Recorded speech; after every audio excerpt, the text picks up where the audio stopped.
오순절 성령 강림 사건으로 교회가 시작이 됩니다. 외적 세력부터 위협과 핍박을 당하고요.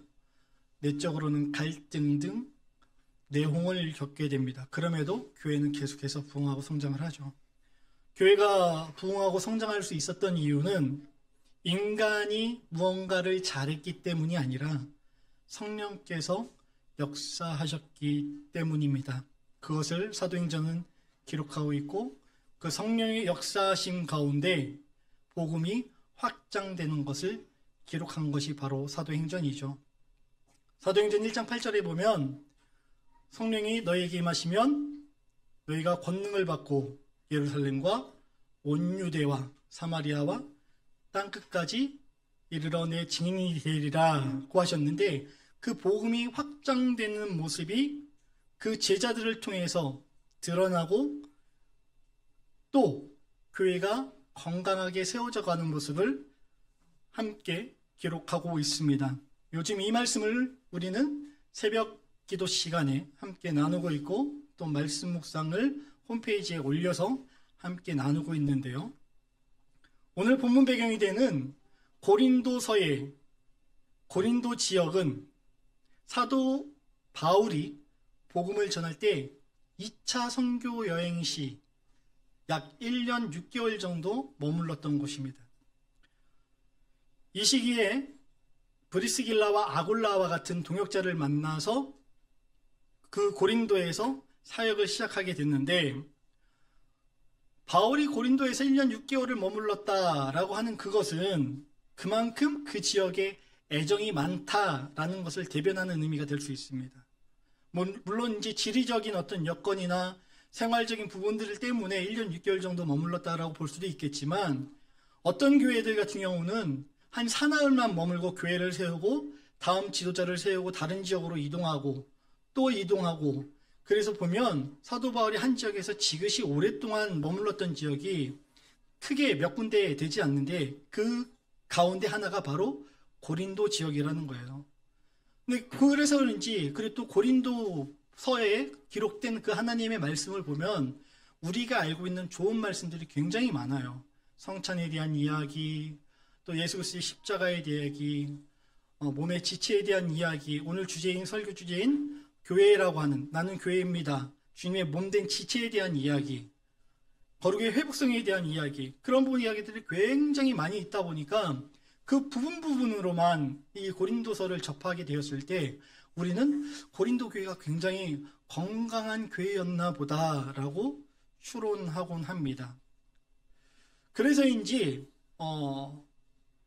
초대교회로 돌아가자라고 하는 종교 개혁의 기치, 아드폰테스라고 하는 단어, 사실은 이제 문예부흥도 아드폰테스를 얘기했는데, 문예부흥식이 얘기했던 아드폰테스는 그리스, 로마 원전으로 돌아가자라는 얘기였죠. 근데 종교개혁 시기에 아드폰테스를 외쳤던 것은 성경의 원문으로 돌아가자라는 이야기였습니다. 근데 한국교회에서부터 언제부턴가 사실 그 아드폰테스가 초대교회로 돌아가자라는 운동으로 조금 왜곡돼서 이해가 되고 있는 것 같아요. 초대교회로 돌아가자라고 하는 그 정신은 어떤 의미인지 여러분들 아마 잘 아실 거예요. 긍정적인 복음의 본질로 돌아가자라는 의미에서. 근데 초대교회 자체가 좋은 교회였느냐? 오늘 고린도서를 우리가 보고 있는데, 고린도서의 내용이 과연 이 고린도서의 배경이 되는 고린도 교회가 건강한 교회였는가라고 했을 때 절대로 그렇지 않다라는 것을 우리는 염두에 두고 오늘 본문을 읽어야 합니다. 고린도 전후서를 기록했을 때 바울은 당시 고린도 교회가 건강하지 않았다는 이야기를 계속해서 접해서 들었어요.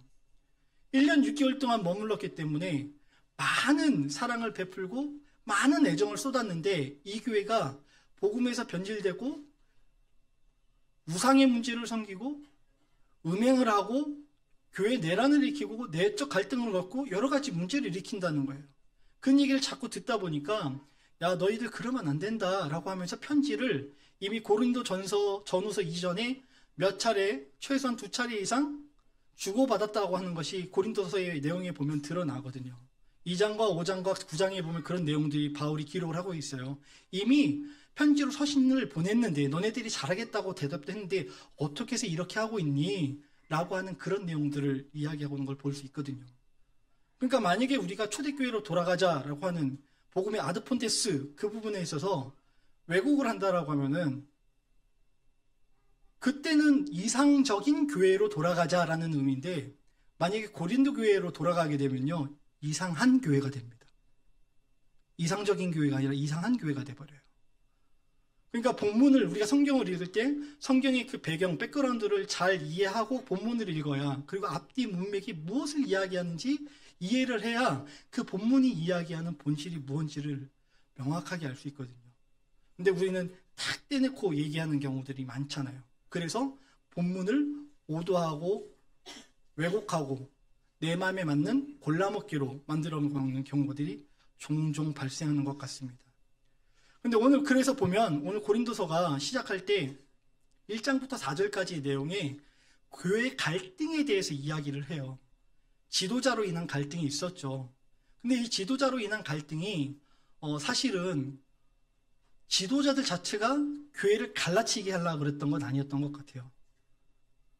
왜냐하면 이 지도자들은 교회를 세우는 일에 집중하기 바빴지 성도들을 모아서 내 힘, 내 능, 내 세력을 과시하기 위해서 교회를 세웠던 게 아니었거든요.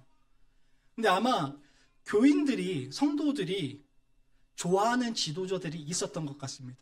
그래서 나는 바울에게, 나는 아볼로에게, 나는 게바에게 속하였노라 라고 하면서 교회가 갈등을 겪고 있었던 거죠.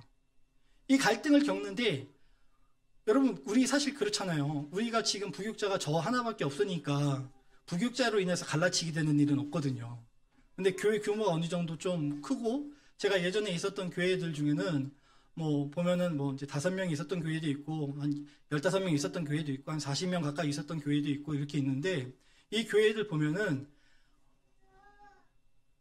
적게 있든 많이 있든 숫자가 2 이상 모이면 무언가 자꾸 비교가 되고 실질적으로 이제 어느 좋은 지역에 담당을 하는 목사님은 명절 때가 되거나 이러면은 인사를 굉장히 거하게 받아서 선물도 많이 이렇게 들고 가는데 저는 항상 빈손으로 가고 그럼 제가 굉장히 초라하게 느껴지고 나는 사역을 못하는 사람인가 하면서 막 자괴감 들기도 하고 그러거든요.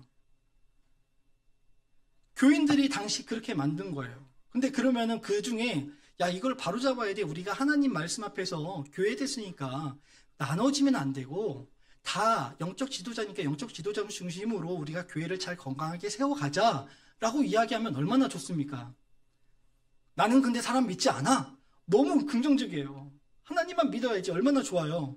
그러면서 뭐라 그래요? 나는 그리스도파야 라고 하는 또 다른 갈라치기 하는 파가 생기더라는 거예요.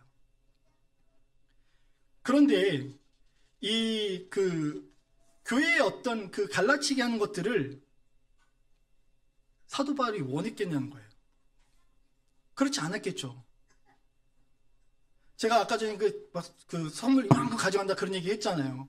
근데 그 이유가 뭐냐 이렇게 가만히 들어보면 교인분들이 그런 말씀 하시거든요.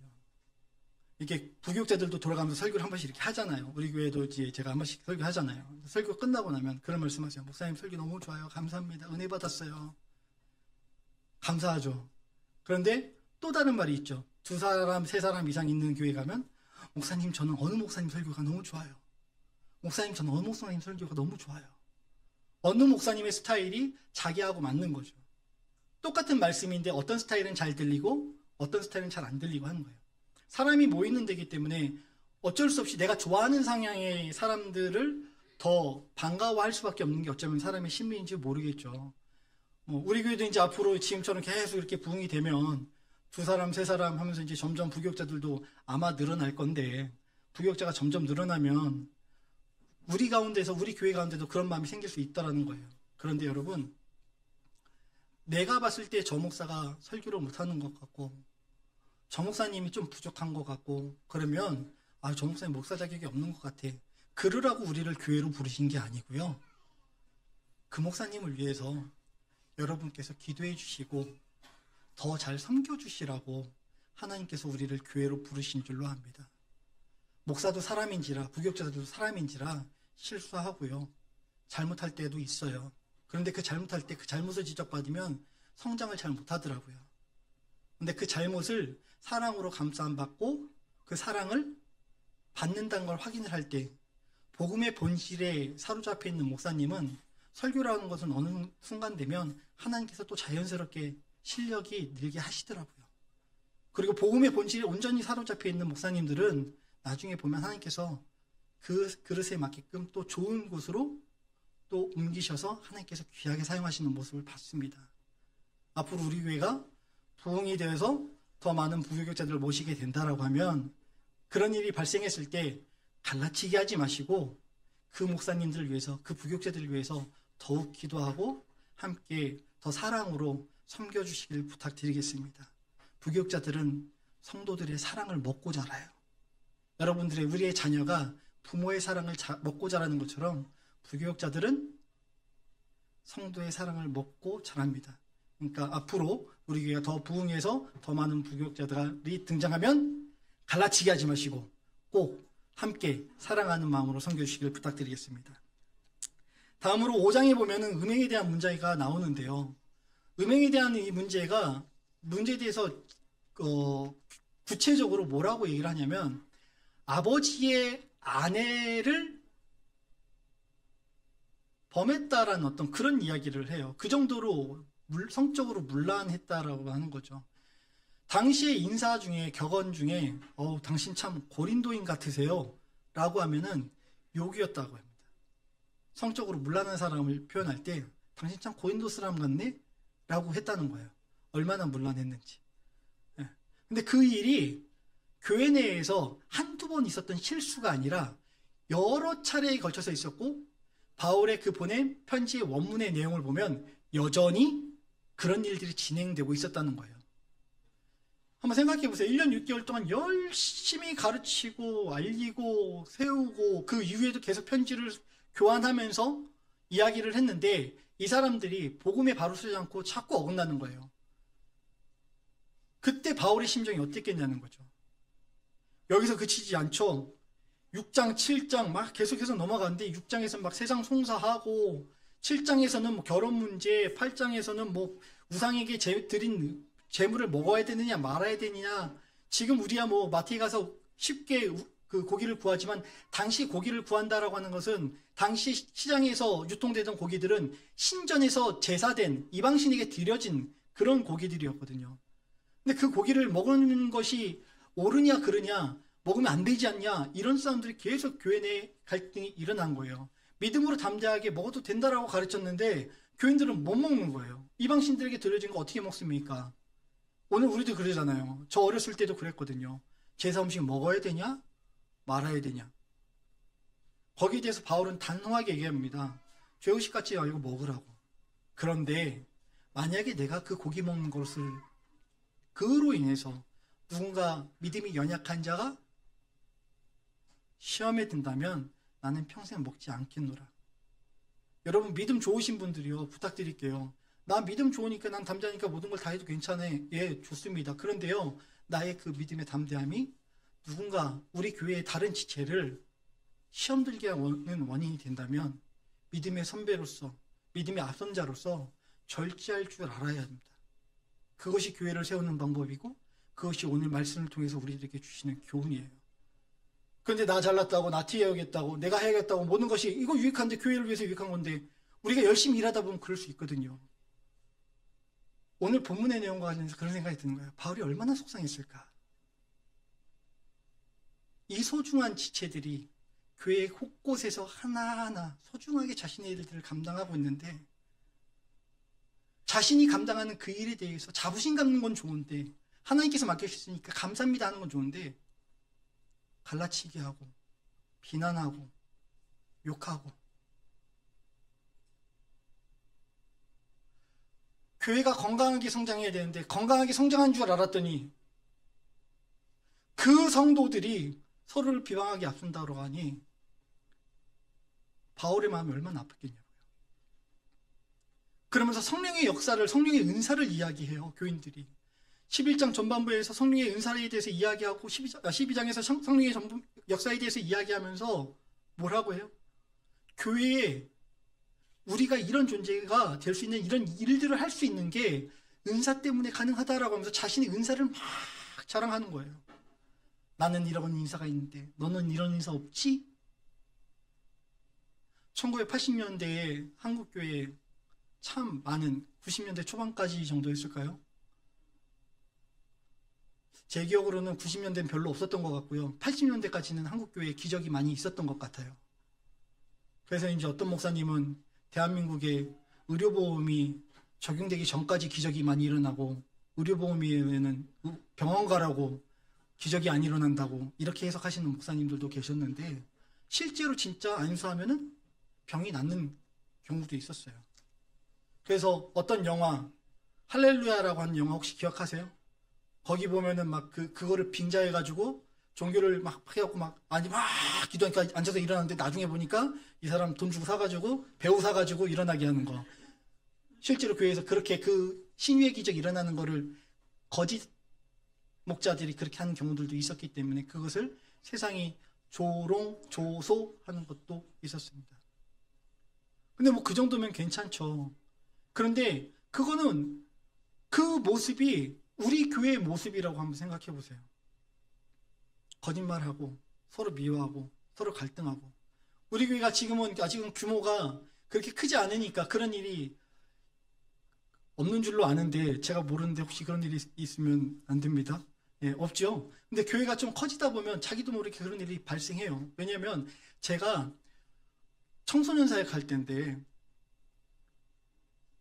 한 학교에 한 그룹의 여자아이들이 있었고요. 다른 학교에 한 여자 그룹 아이들이 전도가 돼서 왔어요. 근데 그 전에 다니던 아이들이요. 시샘을 부리기 시작하는 거예요. 교회에 전도가 됐으니까 얼마나 좋아요. 기뻐해야 되잖아요. 근데 새로운 것 때문에 아이들이 시샘을 하더라고요. 시샘을 하면서 뭐라 그래요? 전사님은 왜 쟤네들만 신경 쓰세요? 저희는 신경 안 쓰고? 내가? 무슨 말인지 나 이해가 안 되는데? 제가 다 봤거든요? 뭘? 쟤네들하고 어저께 떡볶이 먹는 거 봤거든요? 아, 떡볶이. 알았어, 사줄게. 가자. 됐거든요? 근데 다음날 또 하고 사실 약 올려요. 야, 그러니까 먹으러 가자고, 제발. 그랬더니 이 녀석이 뭐라고 하냐면, 아마 전사님은 새로 오는 애들만 좋아하는 것 같으니까 저도 오랫동안 안 나오다 새로 다시 나올게요. 다음날 그러고 안 나오는 거예요. 전화를 해도 전화를 안 받고 학교 앞에 가면은 나오다가 교실로 다시 들어가고 학원으로 찾아가면 학원에서 안 나오고 학원차 타고 도망가 버리고 6개월 이상을 그렇게 뺑뺑 도망다니는데요. 마음이 쫄리더라고요. 하나님 저러다가 저 영혼 이게 상처가 돼가지고 교회 떠나면 어떡하죠? 그래도 끈질기게 따라다녔죠. 얘는 끈질기게 도망다니고. 근데 언젠가 6개월 정도 이상인가 지나고 나서 다시 나와서 한마디 하는 거예요. 저도 이제 새로 왔으니까 아이가 그러면 귀엽죠.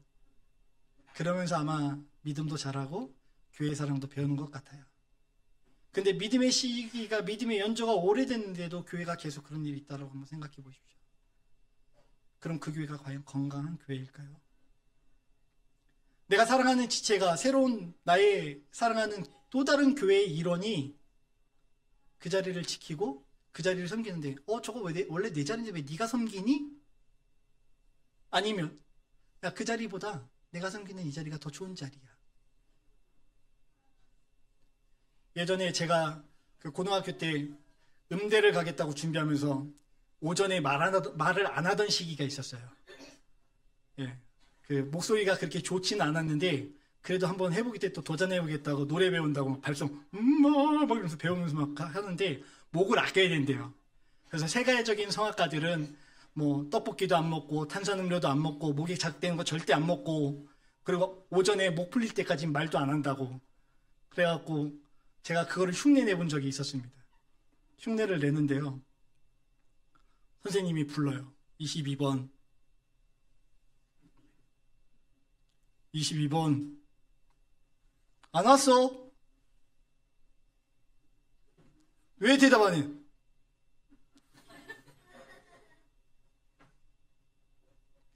뭔데?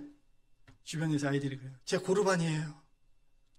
저희 중창단 이름이 고르반이라고 하는 중창단이었거든요. 제가 이래봐도 단장 출신입니다. 제 원래 말 안 해요. 오전에 말 시키면 안 돼요. 뭔데? 제 노래하려고 준비하는 애예요. 노래 좀 하냐? 노래해봐. 제 아무 데서는 안 불러요. 별짓 다 했죠. 근데 그때요, 제가 가지고 있던 자부심 중에 하나가 뭐냐면 클래시컬 뮤직을 한다는 자부심이었어요. 그래서 오늘 우리 찬양대 오늘 귀한 찬양 너무 감사한데, 이 찬양대에서 함께 화요로 영광 돌리는 거에 대해서 그게 진짜 찬양이지, 죄송합니다, 찬양팀은 찬양대가 아니라고 생각했어요. 컨템포러리 크리스찬 뮤직, 현대음악은 음악이 아니라고 생각을 했어요. 근데 오늘 우리 교회 어땠습니까? 앞에서 찬양하는 찬양팀이 마음 문을 여는 그런 찬양을 함께 하면서 예배를 준비하고, 이미 예배가 사실은 시작이 된 거죠. 그 찬양을 통해서 마음 열고 우리 또 찬양대가 하나님께 영광을 돌리고, 각각 얼마나 중요한 부분들이에요. 매우 중요한 부분들이잖아요. 근데 내가 하는 것이 더 고상하고 더 중요한 것이라고 하면서 다른 지체를 무시한다라고 하면 그것이 어디 건강한 교회의 모습이겠습니까? 동시에 건강한 교회 또한, 살아있는 교회는 약자의 아픔에 대해서 관심을 갖고 집중하더라는 거예요. 오늘 26절은 그것을 우는 자들과 함께 울고 웃는 자들과 함께 웃으라는 식의 표현으로 우리들에게 교훈을 줍니다. 여러분, 우리 몸이 건강하면요, 손톱 밑에 가시 하나 박혀보세요. 온 신경이 어디로 가 있어요? 여기로 가요. 근데 여기에 피가 찢기고 피가 나고 상처가 너무 심한데도 아프지 않아요. 아픔을 못 느껴요. 그럼 이거 문제 있는 거죠. 요즘 우리가 캄보디아 위해서 함께 많이 기도했습니다. 카톡방에 올려서 캄보디아의 상황을 뉴스가 보도하기 전에 우리는 이미 알고 함께 기도하고 했었는데, 캄보디아 기도의 내용을 보면서 그냥 무덤덤해요. 아, 그런 일이 있구나. 아, 여기에 그런 일이 있구나. 아이고, 어쩌나? 환우들 위해서 기도해달라고, 도고 기도해달라고 올립니다. 아이고, 이 집사님 좀 많이 아프시겠네. 아이고.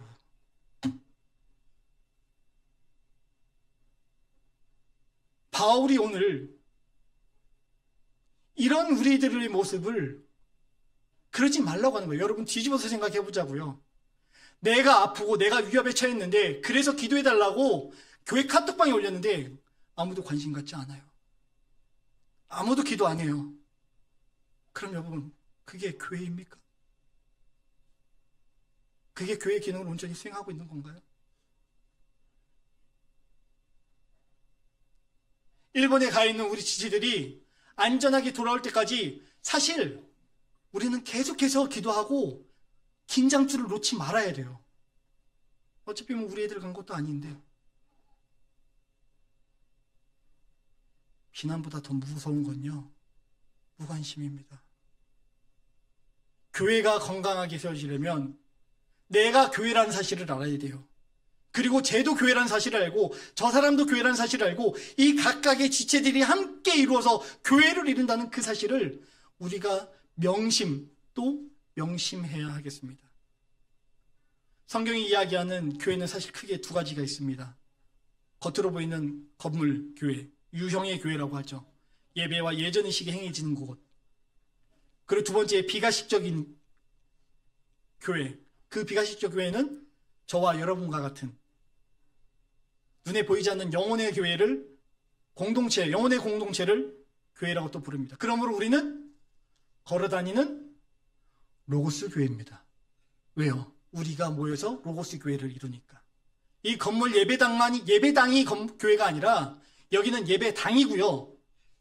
로고스 교회는 저와 여러분입니다. 내가 바로 로고스 교회입니다. 그리고 그 로고스 교회가 그리스도의 몸된 한 지체를 이루는 거예요.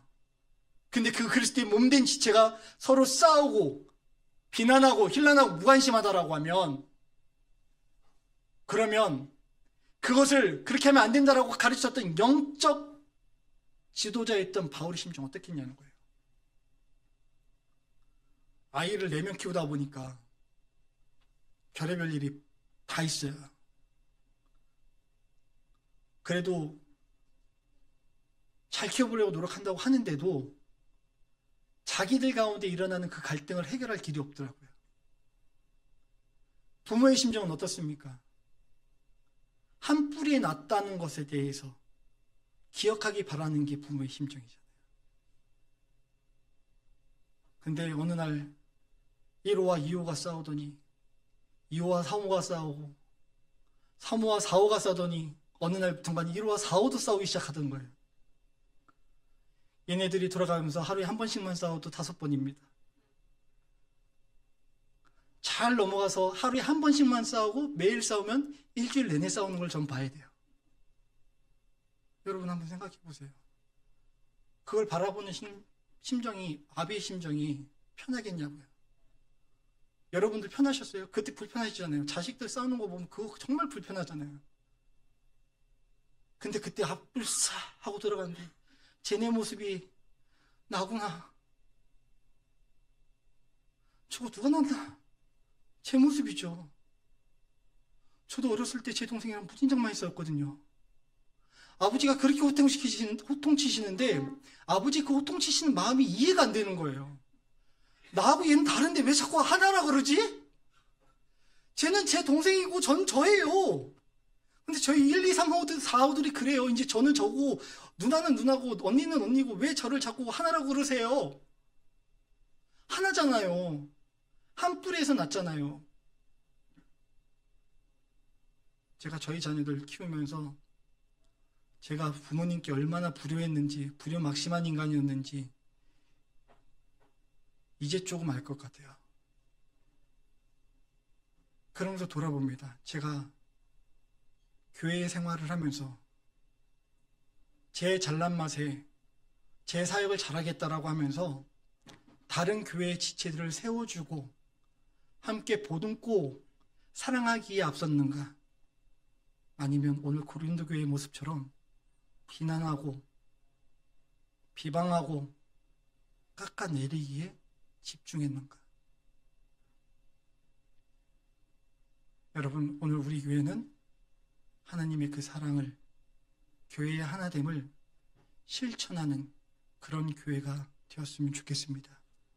그러기 위해서는 내가 교회라는 사실을 우리들이 인식해야 돼요. 기억해야 돼요. 그거 인식하는 방법이요? 딴 거 없습니다. 말씀과 기도 외에는 방법이 없어요. 우리가 기도해야 하나님의 뜻을 구할 수 있고 말씀을 읽어야 하나님의 뜻을 발견할 수 있습니다. 심각하게 무더운 여름을 보내시는데 이 더위를 날리는 방법 여러 가지 찾으실 텐데 시원한 카페나 시원한 에어컨 앞에 앉으셔서 하나님 말씀 읽으시고 또 하나님 뜻 구하는 시간으로 시간들을 보내셨으면 좋겠습니다. 그래야 내가 누구인지 알아요. 내가 죄인이지만 하나님께서 나를 사랑하셔서 예수 그리스도를 이 땅에 보내시고 예수 그리스도의 십자가로 말미암아 그 은혜로 나는 값없이, 그러나 예수 그리스도는 죽으심으로 내가 구원을 받았구나 확인할 수 있습니다. 단 하루라도, 아니요, 단 1분이라도 그거 내려놓으면요, 인간은 망각의 동물인지라 다시 까먹어요. 교회당을 딱 나가는 그 순간 빨간불인데 쌩 하고 지나가는 저의 안 좋은 습관을 발견할 수 있지 않습니까? 내 앞에 누군가 확 끼어들면 저게 감히 방금 은혜 받은 나의 모습은 온데간데 없고,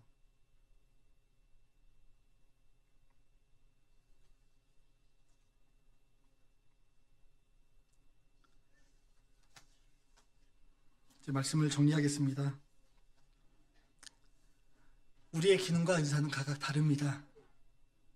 그러나 우리의 교회의 머리가 되신 그리스도가 우리의 교회의 머리시다는 걸, 그거를 안다라고 하면, 그리고 그리스도의 머리 된 교회에 우리가 그리스도의 몸으로 참여하겠다는 것을 알게 된다면, 우리의 정체성은 내가 교회라는 그 사실을 기억하게 될 것입니다.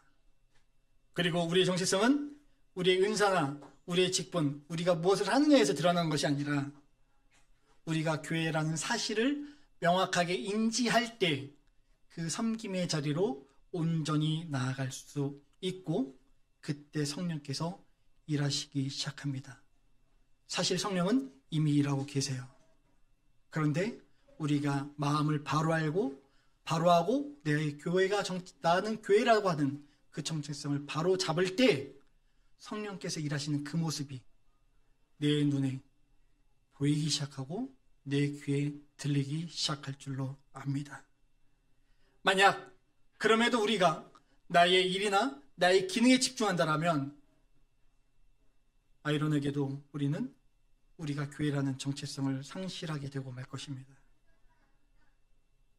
그렇게 우리가 교회라는 사실을 바르게 인식하고 다른 지체도 교회라는 사실을 기억하고 그리스도를 머리로 하고 있기 때문에 우리가 서로 사랑해야 된다는 그 마음을 바로 가질 때에 우리는 주의 몸된 교회를 건강하게 세워갈 줄로 믿습니다.